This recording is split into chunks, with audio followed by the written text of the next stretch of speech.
That's why Muhammad Iqbal repeatedly referred to the verse in Surah Fussilat, سَنُرِيهِمْ آيَاتِنَا فِي الْآفَاقِ وَفِي أَنفُسِهِمْ حَتَّى يَتَبَيَّنَ لَهُمْ أَنَّهُ الْحَقُّ. We shall show them our signs in the horizons and within themselves so that they know it is the truth.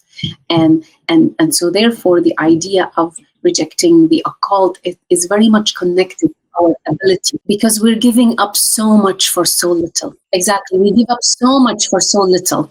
And that's why, like, Satan was offering, and the Quran always tells us that Satan does not deliver, makes huge promises but does not deliver. And his ultimate promise is to actually bring us all to hell. لَأَغْوِيَنَّهُمْ أَجْمَعِينَ وَلَأَمْلَأَنَّ جَهَنَّمَ مِنْهُمْ أَجْمَعِينَ, that I shall fill hell with all of them.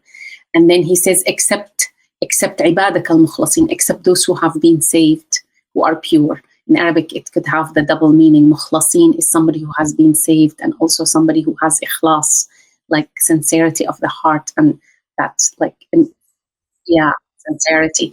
And